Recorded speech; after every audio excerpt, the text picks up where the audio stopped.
Thank you, Rick. Hard to follow that. I should just hand the microphone over to somebody else. It's almost like I need to take a moment just looking out at all of you right now, because I don't think you really understand what this means to me today. Because it's not about me tonight. It's about all of you. This book, which I actually had to conveniently ask my cousin for because I forgot one copy, and if I'm doing a book launch, you need a book, right? Yeah, the book was authored by me, but all of you are in this. And if I was to think about the book, the journey, there were 4 words that I could capture in an essence, and they all begin with the letter C. The words are comfort, challenge, change, creativity. For those of you who are wanting to have us trending, there is a hashtag there, but those are 4 words that I think are really important to me. And the reason I share those 4 words is, as people in society, oftentimes we strive to comfort. And I found at a certain point in my time, I fell into comfort. So that was the first C. Then my realization was, you know what? I thrive in challenge. I thrive in uncertainty. I need a new challenge. So I looked at this and said, okay, I've got to make a change. There's my 3rd C. And I decided to go down a creative route. You see, I had these stories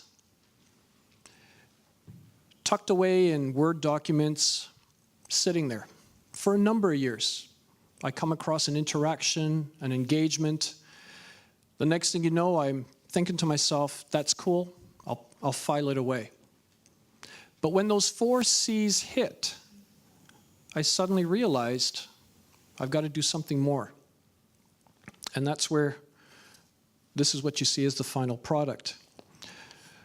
I will tell you that looking back, it was a 3-year journey.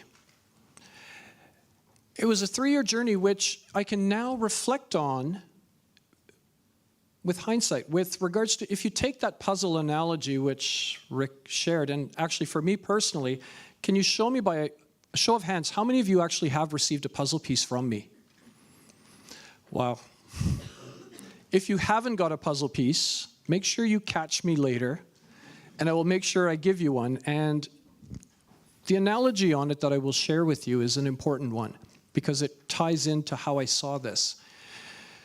Because when I reflect back in 2011, I got an amazing opportunity to do a TEDx speech. And the TEDx speech was, Discover the Extraordinary in the Ordinary. That's the topic I came up with. We live in the ordinary, and embedded in the ordinary are tremendously extraordinary experiences, because this is ordinary. I went on a journey. My wife, who is here today, said, in 2012, you're going to turn 50. I know that many of you are like, you don't look that old. And I thought to myself, her idea was this big celebration event on my birthday. And I thought, no, that's not what I want. And it was like, well, what do you want? And I thought, well, I got to think about this. And I had a talk with a person who's in the audience today, and I will acknowledge Will. I was mentoring Will, and I said, I've got this idea. I want to do something more. I feel like I want to create a blog. I don't know anything about it. And Will was like, neither do I, but you know what? I think it sounds cool. So came up with 50-50 2012. 50 amazing experiences to commemorate turning 50. And I started having a voice for blogging. And then Connie, who's my now designer, who designs everything for me, and she's amazing, made it that much more powerful and impactful. And at the end of the journey, I gathered everybody upon Will's calling to say, let's celebrate. And I thought, for what? And he says, well, you're 50-50. It was popular, the blog. We all gathered, and I gave 100 pieces away that day. And I told people from a material standpoint, there's nothing you can do with one piece of a jigsaw puzzle. But symbolically, by me physically giving you a piece of my puzzle, I actually can't complete my puzzle, because now you hold a piece. But symbolically, you're connected to over 1,500 people now who hold a piece of the puzzle. and you don't know who they are, except in this room. That has become iconic with me, as you can see in the images, and very important in my journey with regards to this book. 3 years to come up to fruition. And I tell you, it wasn't necessarily an easy journey. There were times where words would flow, and I'm going to give you an example. I need my glasses for this one.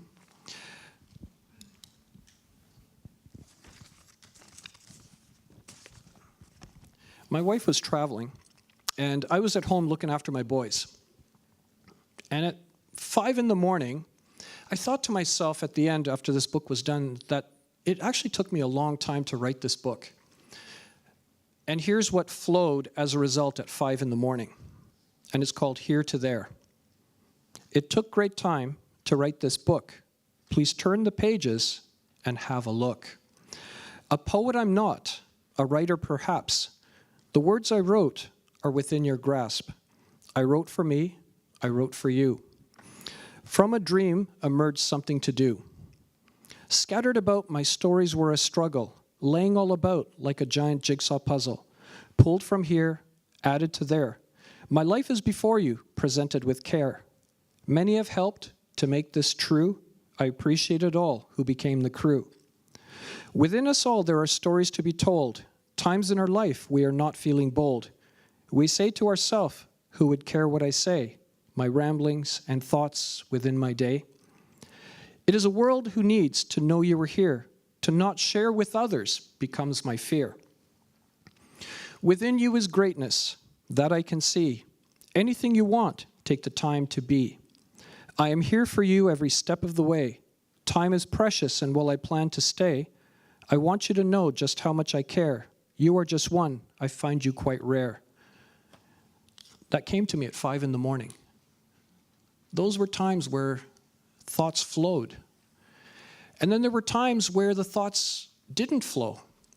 And there was, in that 3-year gap, an 8-month period of time that I never even opened up a Word document. The difference, though, was it was never about the book is dead. It was just, when am I going to restart this? And it came to me again. And I think going through this, and actually since writing the book, I've come across a number of people who will say these things to me. Fantastic, I wish I could do this. I've thought about writing a book. I'm not sure if I can. How did you do this? It's complicated. And I will tell you this, yes, it's not easy, but I think when I was writing for an audience, it became very challenging for me to write because I was trying to figure out, well, what should I write? Who should I write for? And I think when I put that aside and I started writing for myself, the audience materializes. And I think that there's a key message here for that is the fact that anything you want, you have to look at it through your eyes for what you want. And the rule of 15, 70, 15 is 15% of the people may not really appreciate it. 15% are my tribe. 70%, I got a couple of things out of the book. I think this is a fantastic thing. I'd like to learn more. Write for yourself. Express yourself in whatever means, whether it's visual art, whether it's through music. I will admit that there was fear in me in putting this book out because you're putting your life out there for people to judge. But the bigger fear is if I don't do this, what will the result be years from now? Where I could say, I wish I would have written a book. If I can do this, anybody can. And going through it, I will tell you, you can always call upon me. I will be there to support anybody who wants to go through that process. The other thing I will tell you is when I first started this vision and this idea, I'm going to call up Adam in a few minutes, but Adam Cotterill, I met with him early on, and I just had this idea of doing a book, and Adam and I met for tea one day, and I told him, and he said, sounds interesting, but I know he's a like-minded individual, and I said, would you be interested? And he said, I definitely want to be a co-author of this. And with Rick, our dinners together has been instrumental in helping me fathom the initial nuggets of thoughts. And I still remember a dinner where I told Rick I had this idea for a book. And we talked a little bit, and Rick said, well, send me something, expecting a paragraph. But what I sent him was this section by section, subsection breakdown of what this book was. And Rick's reply back to me was, Sam, you've got a book here, just 500 words here, 300 here, 200 here. And it gave me the strength and the opportunity to carry on. Now, as any book, there is a twist. There is a tragedy. I got dumped by Adam. I kept telling him, just send me a text. Adam and I met for coffee or tea one day, and Adam, bit slow and said, I just want to let you know, I think I'm going to have to pull out of the project. I love saying he dumped me. It makes for a much more epic story than we had a discussion. But I could understand through Adam's eyes the reason why. He was a co-author, and he had helped me with some of the foundation of this book. But Adam said, Sam, this book is written in your voice. It is you, and I can write, but I don't think I will do it justice as you. And I suddenly said, okay, I cut you the slack and you can walk out. And he graciously actually wanted to be removed off the book. And I said, no. If you're not comfortable with co-author, it has to be contributing author. So at this time, I'd like to call up Adam, and I've got a little bio about him. You will always be known as the guy who dumped me. But what I appreciate about Adam is he's somebody who's dedicated to teaching, coaching, and human capital of being with people. And he's an executive consultant with Caldwell, and was formerly with Right Management and SFU's learning strategies. He is an appreciated instructor at SFU in that a number of the students that I engage and interact with when the name comes up, usually Adam dumped me and they're like, oh, my prof. He's very appreciated by his students. And I really find he is somebody who's got a background in human resources, in people, and he blends it beautifully together. Many years of understanding and implementing leadership in his life, but I'd like to just have Adam come up and say a few words then. Adam.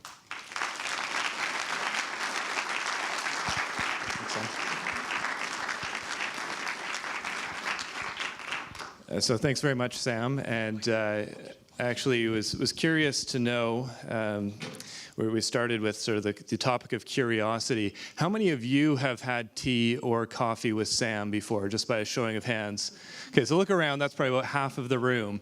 And my story as it relates to this book started with a coffee. Sam and I had known each other through BD. I guess it wasn't even BD at that point in time, but as a business student, and Sam was working in the student affairs office and pretty much involved in everything I was doing outside of classes, whether conferences or clubs or competitions, and really affording people opportunities to create a life outside of simply classes at SFU.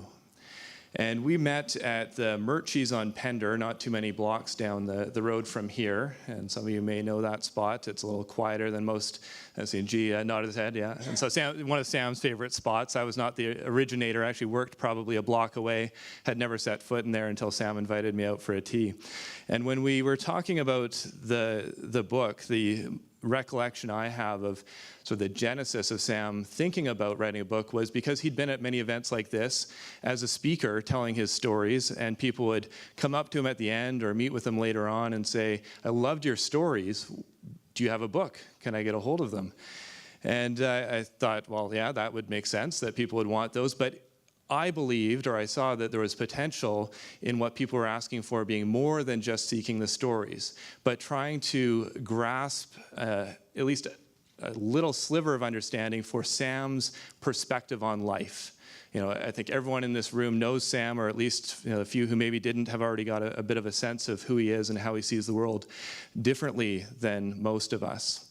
And so my suggestion or sort of encouragement was to take the book and include the stories, but make it a how-to book. A how to see the world in the way that Sam sees the world. A how-to in terms of seeing the extraordinary in the ordinary. The how to build your own life story. And from that early discussion around what do we do to build some structure around the stories themselves, I was fortunate, privileged, honored to be invited to be a part of that experience and journey. And certainly did not carry my fair share of the workload. And as I say, Sam may say that I dumped him. I say I'm riding Sam's coattails. And I don't think he literally has coattails, but metaphorically, I have no doubt that I'm certainly being carried along by his creativity, his challenge, his comfort. And I really watched him over those 3 years settle into the comfort of being an author, not just through writing this book, but as someone writing a blog for the 50/50 2012 initiative.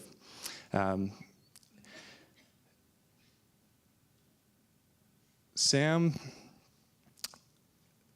throughout the journey, always sought opportunity for reflection, and something I think he always encourages others to do. And I just highlight this as a comment around Sam really practicing what he preaches. Many people write books or offer advice but don't live their advice. I've seen Sam live his advice in many shapes and forms, but even in writing this book.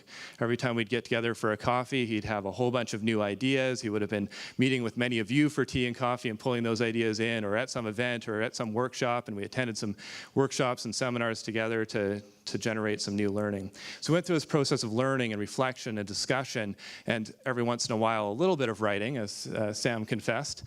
And there were two pivotal coffees, though, and Sam really highlighted both of those to this story. So there was that first coffee where Sam graciously invited me in, and what really precipitated the coffee where it was Christmas holidays. So we met, I think it was between Christmas and New Year's in the North Shore, and it gave Sam my thinking around, while I am interested, I'm mentally stimulated, challenged, fascinated by this topic, and I have a passion and a belief that this matters, that stories shape our identity for better or worse, and the stories we tell ourselves or we tell others create our sense of reality and the meaning we make. That this book is not me. This is not my identity. This is not who I am. This is Sam. This book is Sam. It is his stories, it is his ideas, it is his worldview. And part of the struggle that I think we were having, or at least from my perspective, I was having in getting the book to the finish line was, as Sam said, the voice. It was Sam's voice that needed to be heard. And so certainly partly for me, it was a relief of, oh man, I can stop worrying about writing another 1,000 words. But it was also a genuine belief that this was something that was about Sam. So it's been a great privilege to be invited to be along on this journey. And even after that day 6 months ago, probably almost to the day, I've watched Sam persevere to a degree that I don't think many people are capable of. He may say, if he can do it, anyone can do it. I think we all know, if we're talking about finding the extraordinary in the ordinary, I think we all know that Sam is no ordinary human being. He is an extraordinary human being, and I've been privileged to have a front row seat to that. So thank you so much, Sam, for the opportunity.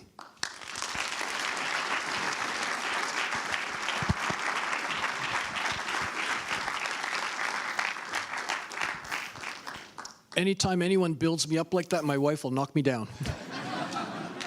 So she's, with the lights, I can't see, oh, she's over there. Already I can see that. Yeah, just wave everybody. Just wave to everyone. She's over there. And I am conscious of time, so there are a few things I do want to mention. And actually, Adam also took me to a publishing workshop, and I thought it was really important because at the publishing workshop, the person said something, the facilitator. He said, "Are you a dreamer or a doer? The world is full of dreamers. We need more doers." And I thought to myself, I said, no. I have to be a dreamer and I have to be a doer.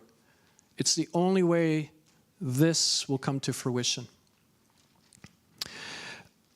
I have to say, I was all wrapped up and busy with this book and the book launch and, all of the hype and excitement around, in that I'd say early stages, once the book came published, prior to it, everybody was saying, you know what, if you sell 5,000 copies of this book, you're going to hit Canada's bestsellers list, and you can do this. And then when we were looking to do the book launch, 100, 150 people, 150 would be amazing. And as we went along, what I found is in the first 3 weeks, I sold 3 copies. And I'm thinking, oh man, 5,000? Fortunately, there's no time limit. Yeah, cathedral thinking, Rick.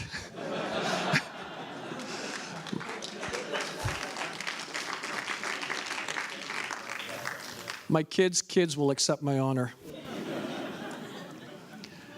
But then the other part was there was only about 50 people registered for the book launch, and I'm thinking, we got this big venue and theater, and we've only got 50 people. What's going to happen? And I got an email from a friend of mine in England. His story's actually in the book. I met him on the train. His story comes under the first section of Curiosity, Sudanshu. He's a lovely soul who's very close to me, and I know you will appreciate the story. And he sent me this lovely note that said, I want you to appreciate and savor this moment. And I suddenly realized I was caught in the trap of the people that I often coach or help. If we have 50 people at this venue, well, we move it to the reception room and we change the focus. Suddenly I release that. 5,000 copies to hit Canada's bestsellers list was never my intention. My intention was, I need to tell my story. 5,000 was just something that penetrated into me. His words were very wise to me. And it got me back on the ground. And I will tell you, sitting here today, just celebrating and being in the company of my tribe, because all of you at some point have interacted and engaged with me. Some of you just a few days ago.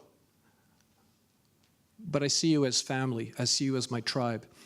There are a few acknowledgements I do need to pass. And apart from Adam, I do want to acknowledge Connie and Will, because Will was the one who started the blog for the 50/50, and Connie made it look good. And then Connie, after the first blog was done, said, so what do you want to do? And she says, you can't let this die. We need to carry this on.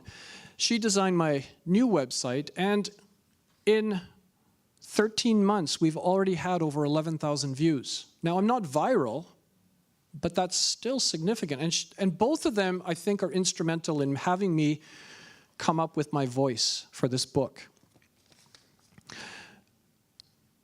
I also want to thank Julian. He's the photographer who rebranded Sam and did an amazing job. Ilya, who's in the audience as well, because Ilya's images are in my book as well, and he's the person who's always willing to give of his time. I also want to thank Joanna, who couldn't be here today. Joanna was one of my former students who edited my book tirelessly 4 or 5 times and took the time and effort and gave it back and then reread it to make sure that it sounded and flowed more so than just the conversational voice that I have. And Whitney, who designed the cover and was very patient with me and the back, and just without even a word said, I want to do this and I want to be a part of this. There are many more people who have been on my journey, and far too many to mention. And you're in the room, you couldn't make it, just way too many people to acknowledge. There were times, I will admit, that I felt alone when I was on this journey. But I never was alone, because at any given time when I started feeling alone, I'd have an email pop up, how's the book going? Or somebody would say, I can hardly wait till the book is published. And you always gave me that strength to come forward. In closing, I just want to say this word. It's, I think, very meaningful to me because I think it provides the sentiment I have for each and every one of you in this room.